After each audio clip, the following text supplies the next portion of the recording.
मलुकदास जी के प्रथम उत्सव के भंडारे पर 3,80,000 संतों को भोजन कराया था राम स्नेहीदास जी ने। कितने? 3,80,000। सबको 10-10 गज का अचला दिया था और सबको स्वर्ण मुद्रा दी थी दक्षिणा में। सबका उचित सम्मान किया था। उस जमाने में आज से 450 साल पहले 3,80,000। अद्भुत उत्सव किया था अपने गुरु महाराज का। ऐसा सब संतों में, गुरु भाइयों में परस्पर प्रेम था। उस प्रेम का कारण क्या था?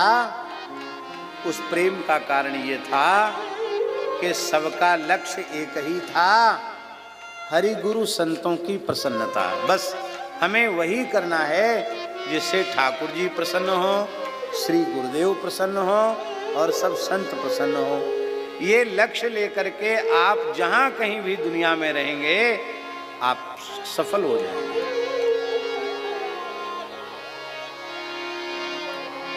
हाँ, श्री पहारी जी ने आज्ञा दी, श्री गुरु आय सुपाय कर कील महंती कीन, अग्रदास निज अनुज सह अमल भक्ति रसलीन। आहा, श्री पहारी जी ने गलता पीठ के प्रथम आचार्य के रूप में अपने ज्येष्ठ शिष्य श्री कील देवाचार्य जी को विराजमान किया और श्री अग्रदास जी महाराज वह अपने अनुज माने श्री हेमानंद जी के सहित अमल भक्ति में लीन हो गए। श्री रघुनंदन लखन जिमि, देखो वही बात आ गई जो हमने कही, श्री रघुनंदन लखन जिमि एक रूप जग जान, अग्रहेम दो भ्रात तिमिरी तिरहनी। अग्रदेवाचार्य जी और श्री हेमानंद जी एक जैसे। श्री अग्रदेवाचार्य जी महाराज ने रस भक्ति के अनुसार, रसोपासना के अनुसार आराधना उपासना गलता पीठ में ही आरंभ कर दी थी।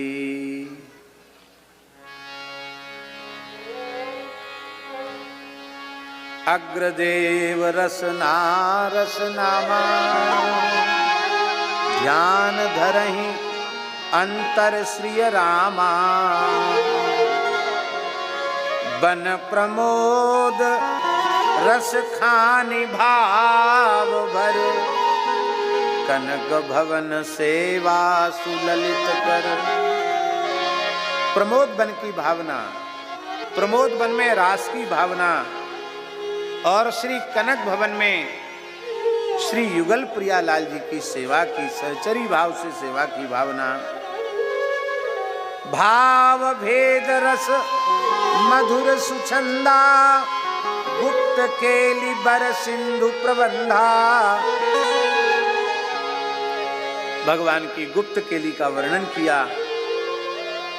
श्री अग्र सागर नामक विशाल समुद्र जैसे विशाल ग्रंथ की रचना की। संस्कृत में भी श्री अग्रदेवाचार्य जी ने मंत्रार्थ रहस्यम करके संस्कृत में भी लिखा।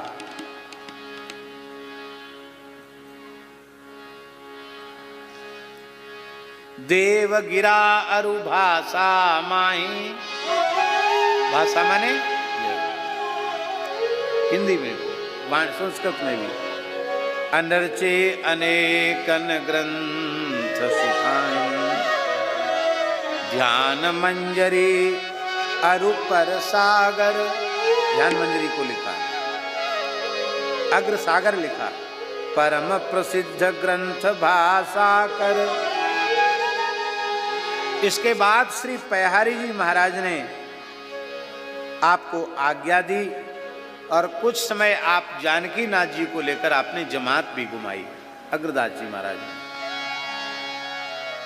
निखिल पुनि सकल जीव अभिमत जगतारण कियो विचार यात्रा चारण कुटिल कुचाल अमित अघरासी अस जीवन हो भक्ति प्रकाश। विचरण करके जमात घुमा करके श्री अग्रदेवाचार्य जी ने न जाने कितने जीवों के हृदय में भक्ति का प्रकाश कर दिया। आप जमात घुमा रहे थे, उसी समय एक वैश्य ने आपकी जमात की बड़े भाव से सेवा की और इतना भावुक वह वैश्य था कि जमात को कई दिन तक उसने रोक करके रखा। पर गांव के लोग उस वैश्य के बड़े विरोधी थे। आप कहेंगे विरोध का कारण क्या था? जय हो वकील साहब, विरोध का कारण क्या था? विरोध का कारण था कह रही मैं कैसे निभे केर बेर को संग बेडोलत रस आपने उनके फाकत। सज्जन और दुष्ट का बैर सहज ही होता है।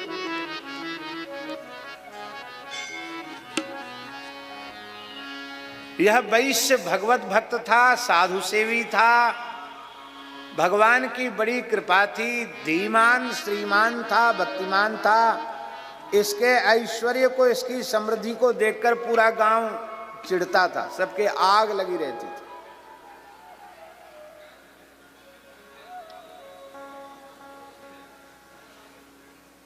सबके आग लगी रहती थी कि इसका इतना ऐश्वर्य क्यों है। और ये कहते थे निठल्ले बाबा जियों को खिलाता है। अरे क्या होगा इनको खिलाने से? जिस दिन जमात को जाना था उसी दिन उसके एकमात्र पुत्र को भयंकर काले विषधर नाग ने डस लिया और वह विष इतना तीक्ष्ण था कि बालक को बहुत उपचार करने पर भी बचाया नहीं जा सका। बालक की मृत्यु हो गई, युवा पुत्र की मृत्यु हो गई। एकमात्र पुत्र था। अब तो लोगों को जिसके मुंह में जो आया, ईर्ष्या तो पहले से ही थी। बोले देख लो ये साधु सेवा का फल है, और खिलाओ बाबा जियों को, और खिला कराओ कथा कीर्तन। किसी का लड़का मर जाए, जवान लड़का, और लोग इस तरह सहानुभूति तो कोई दिखावे नहीं, इस तरह का बोलें तो कितनी पीड़ा होगी। पर उस वैश्य ने श्री अग्रदेवाचार्य जी महाराज से कहा कि भगवान संसार विनाशी है, सब नाशवान है। जो जितना संस्कार लेके आया था रहा, और जब जाना था तब चला गया। यदि मैं अपने पुत्र के मरने पर रोऊं तो मुझसे बड़ा मूर्ख कौन होगा। मैंने संतों का संग नहीं किया। पर बात यह है कि अब आप लोग चले जाते और 10-5 दिन पीछे ये घटना घटती तो आप लोगों पर कलंक नहीं आता। अब भक्ति कलंकित हो रही है, संत वेश कलंकित हो रहा है। ऐसी बातें दूर दूर तक फैलेंगी, भैया साधुओं को रोटी नहीं खिलाना, देखो उस सेठ ने सेवा की थी, उसका लड़का मर गया। तो वैसे ही लोग विमुख होते चले जा रहे हैं। म्लेच्छों का अत्याचार बढ़ता चला जा रहा है, और ये विपरीत बुद्धि भी लोगों में आ जाए, ये ठीक नहीं। इसलिए भक्ति की लाज, संत वेश की लाज, संत सेवा की लाज आप बचाएं।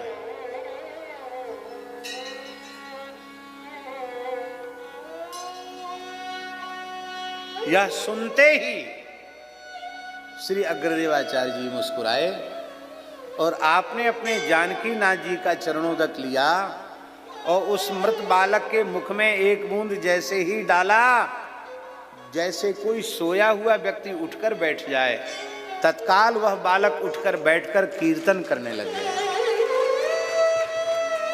अब तो जितने विरोधी थे वे सबके सब चरणों में पड़ गए।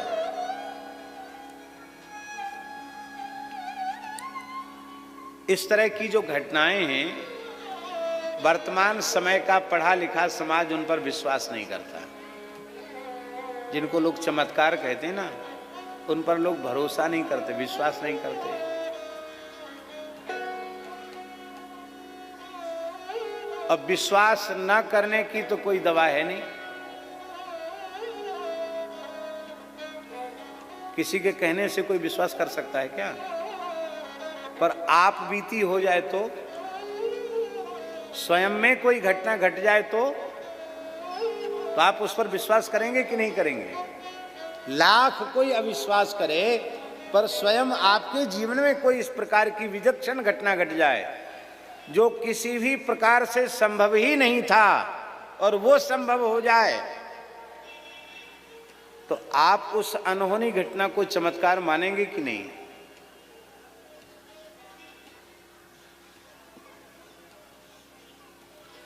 हम कितने उदाहरण आपको दें, कितने उदाहरण आपको दें?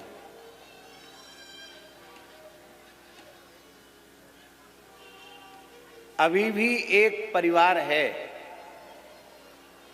पति पत्नी, वैश्य परिवार, दोनों पति पत्नी बैंक मैनेजर थे अलग अलग बैंकों में, दिल्ली में, मयूर विहार में। उनकी कई बहनें थीं, उन सज्जन की भाई वे अकेले ही थे, बहनों के सबके विवाह हो गए थे। दोनों पति पत्नी नौकरी करते थे, इसलिए अपने वृद्ध पिता माता को भी ले आए थे सेवा के निमित्त। उनका एक लड़का था, 10-11 वर्ष का था, कुछ अस्वस्थ था, और दोनों पति पत्नी ड्यूटी पर गए और घर में रंगाई पुताई का काम करने वाले लोगों की ही बुद्धि बिगड़ गई। उन्होंने घर में डकैती की, नगदी स्वर्णाभूषण लिए और वृद्ध माता पिता की नृशंस हत्या कर दी। उस बच्चे को भी मार डाला, माता पिता बालक तीनों को समाप्त कर दिया और बाहर से ताला लगा के चले गए। दोनों आए अपनी ड्यूटी से, तो उन्होंने देखा ताला बंद है। तो कभी कभी उनके पिताजी वगैरह नीचे गार्डन में घूमने चले जाते थे,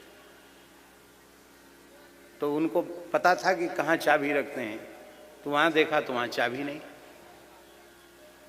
तो नीचे जाके देखा, शायद साथ ले गए हों चाबी, नीचे नहीं मिले पिता माता, बड़े परेशान हो गए। आखिर किवाड़ तोड़े गए और जब दृश्य देखा तो एकदम बहुत दर्दनाक दृश्य था। लोग सक्रिय हुए, प्रशासन भी सक्रिय हुआ और वे हत्यारे पकड़े गए।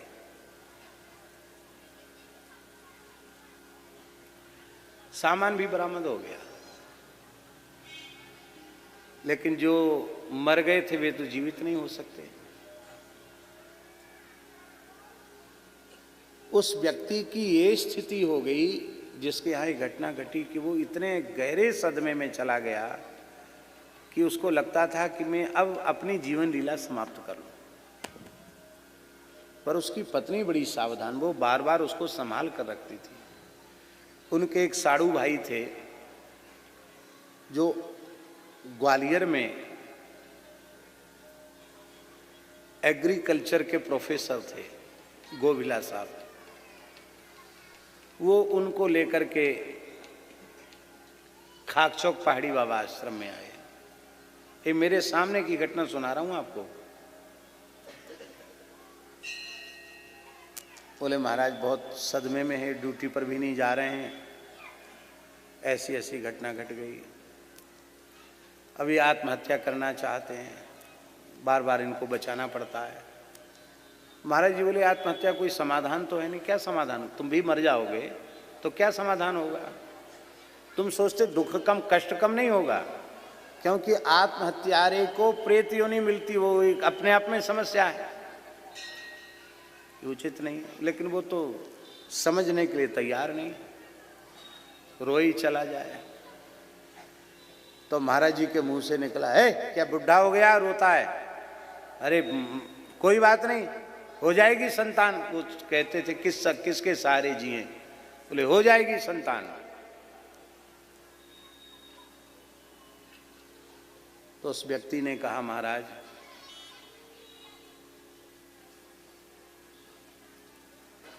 मेरी पत्नी के गर्भाशय में कुछ भयंकर विकृति आ गई थी, इसलिए उसको एम्स के डॉक्टरों ने गर्भाशय निकाल दिया। अब आप लोग सब पढ़े लिखे लोग बैठे हो, गर्भाशय ही न हो तो संतान हो सकती है? हम दूसरा विवाह हमको करना नहीं है, संतान संभव नहीं, इसलिए मैं तो चाहता हूँ बस मैं मर जाऊं। तो महाराज जी के मुंह से दूसरा शब्द क्या निकला? चल बकबक करता है।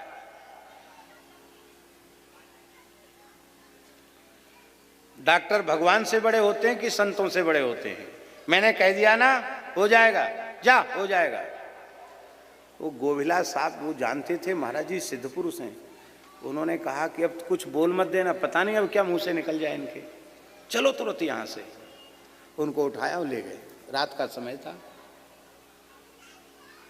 उस व्यक्ति को एक आना भी विश्वास नहीं था कि ये संभव है, ये गर्भाशय ही नहीं तो कहां से संतान संभव होगी। ठीक 1 वर्ष में एक लड़की का जन्म हुआ।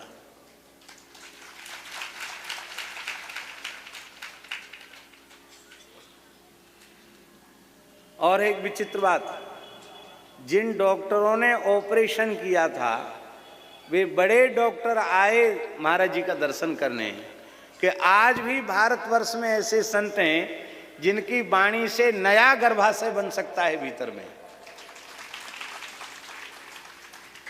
और जो वो बच्ची 4-5 साल की हो गई तो वो लोग आते थे, फिर तो दोनों ही बड़े भक्त हो गए और खूब भजन करने लगे, सेवा भी करने लगे। तो वो बच्ची महाराज के पास खेलती थी, रविवार शनिवार आ जाते थे। दिल्ली कितनी दूर है, शनिवार आ जाते, रात रुकते, रविवार रुकते, सोमवार को चले जाते। तो छोटी बच्ची खेलते भैया आई, बाबा हमें भैया दे दो। तो महाराज जी बोले छोरी सच्ची बात बता, कौन ने कही? तोते कौन ने कही? मेरी मम्मी कह रही है। हम वहीं बैठे थे। महाराज जी बोले अरे गृहस्थी बड़े बदमाश होते हैं, पहले कहता था मर जाऊंगा मर जाऊंगा, अब छोरी हो गई तो लोभ जग गया, कहते एक बेटा दे दो, ले राम। इस बच्ची को क्या पता, इसको सिखा दिया है।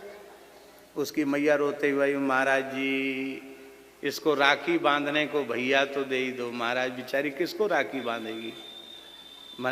चल चट हट, रोए मत, ये बड़ी भाग्यशाली, अगली साल भैया लेके आवेगी अगली साल भैया लेके आवेगी। आप क्या कहोगे इसको? विलक्षण घटना है कि नहीं? ऐसी 1-2 घटनाएं नहीं, कितनी घटनाएं हम सुना सकते हैं।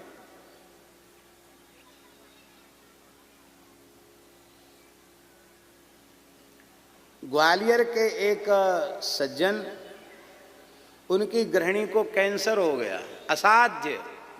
बंबई में इलाज चला और अंत में डॉक्टरों ने भी हाथ खड़े कर दिए कि भले ही हॉस्पिटल रखो चाहे घर ले जाओ, क्योंकि कई कीमो हो चुके थे और अब स्थिति नियंत्रण में नहीं थी। सब बाल उड़ गए, नख काले पड़ गए, शरीर एकदम सूख गया। उस बेचारी देवी ने कहा कि अब हमको सुख से घर में मरने दो, कम से कम हमको घर ले चलो, और एक इच्छा हमको हमारे गुरु महाराज का दर्शन करा दो। ट्रेन से वो लोग मथुरा आए, बंबई से, बंबई में इलाज चल रहा था। जैसे ही दोपहर में महाराज को खटखटाया, खाक चौक में ज़्यादा भीड़ तो रहती नहीं थी, महाराज जी गर्मी का समय था, एक लंगोटी में रहते थे। आए वहां से, आते ही गरजने लग गए, रे भैया लाल, सुख से मरने भी नहीं देता है, अरे राम राम क्या हालत कर दी अपनी घरवाली की। बोला महाराज मैं तो गृहस्थी आदमी हूं, इलाज न कराऊं तो दुनिया नाम रखेगी, और इलाज करा रहा हूं तो आप डांट रहे हो, मैं क्या करूं महाराज, मैं तो यहीं छोड़ जाता हूं, आप ठीक करो इसको। रोने, दुखी आदमी था। बस महाराज जी को पता नहीं क्या भाव आया मन में, वे जल्दी किसी को छूते नहीं थे, और नहीं छूते, स्त्री हो पुरुष किसी को नहीं छूते थे जल्दी। पर पता नहीं उनको क्या हुआ, उन्होंने ऐसे उसकी मूड़ पकड़ी, नेक से बाल रह गए थे सब उड़ गए थे, पकड़े, चल हट, ठीक हो गई, जा घर चली जा, भला दवाई वाई मत खाना, हो गई ठीक, जा। उसके बाद बिल्कुल ठीक हो गई, नए बाल आ गए, नए नख आ गए, 25 वर्ष तक जीवित रही। कितने वर्ष तक?